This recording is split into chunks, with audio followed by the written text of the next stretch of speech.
Hello, thank you for being here. You get the question and not the homework? Oh, I have homework too. I've been a small business owner for 17 years in West Seattle.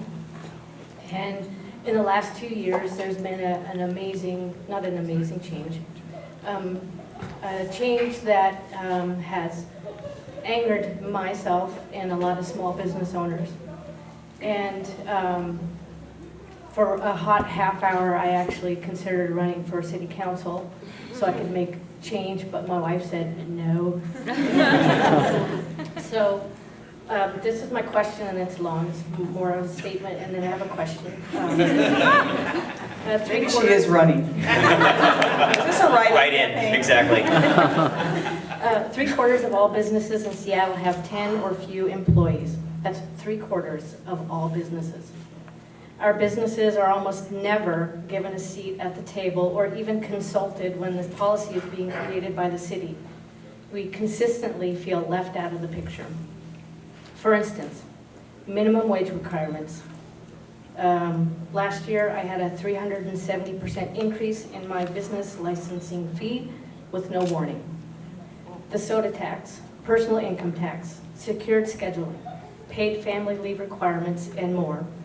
Those are the burdens recently passed by the City Council. Coming down the pike, we have heard rumblings of a square footage tax, an employee head tax, a CEO tax.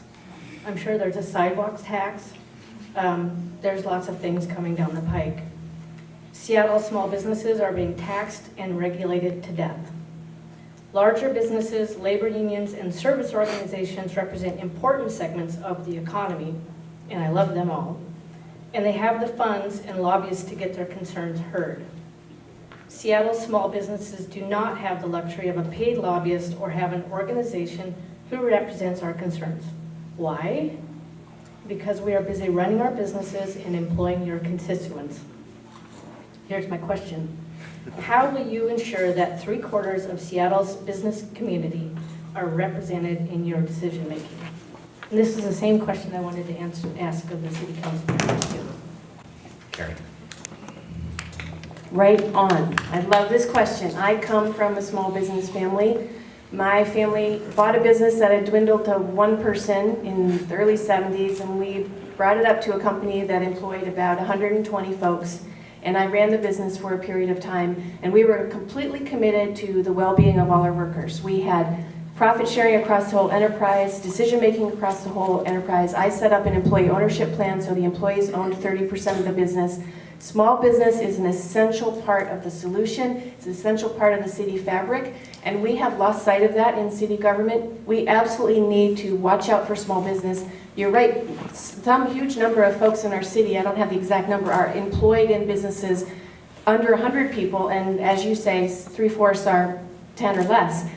And we have not watched out for them. I think in my administration, I will make sure that we look at the burden on small business and make sure we are reversing the prior trends.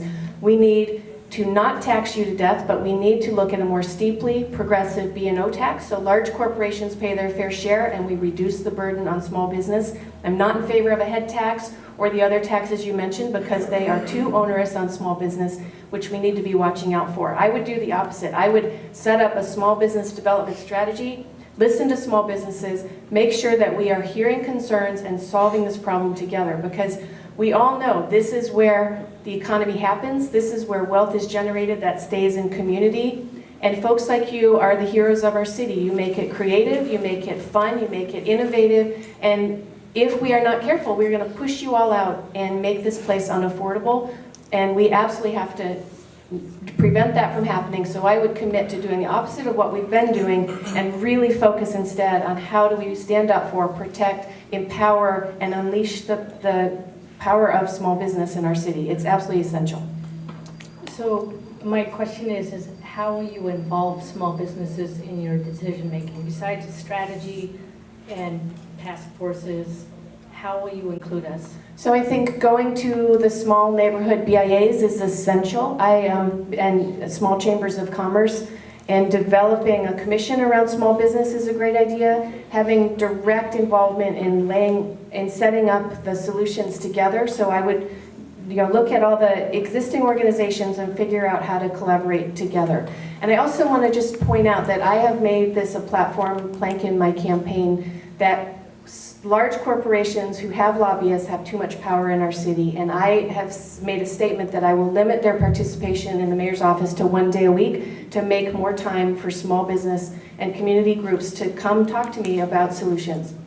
Thank you. Jenny.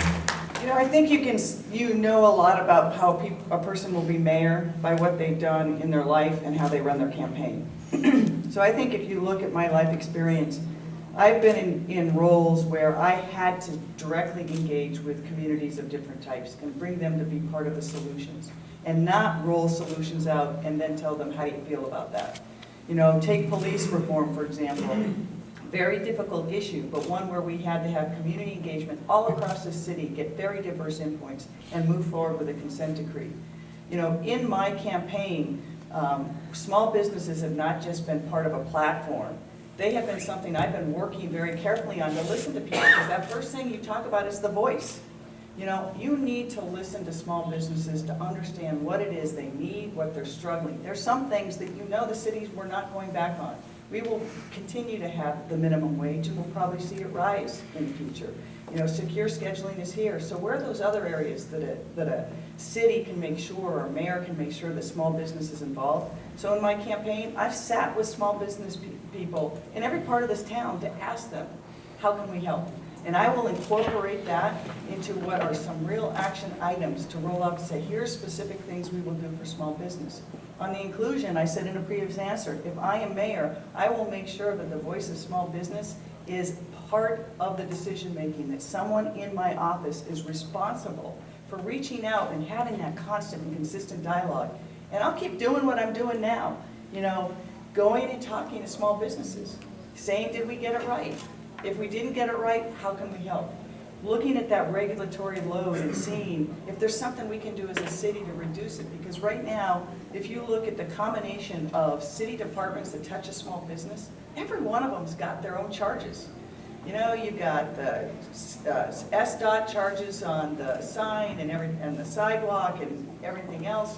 And then they put parking meters going to 11 at night so people can't even park outside your business. You've got utility rates going up. You've got, you know, you name it, one after the other, and no one's thinking about the cumulative effect. So it's all stacked.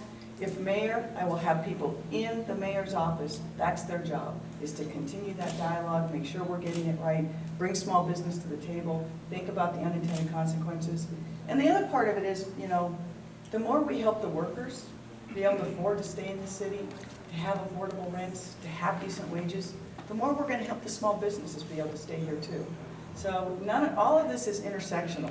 You know, the equality issues when we're talking about whether it's LGBTQ rights or rights for people of color, all of this is related to itself. It's all about what's the city we're going to be in the future.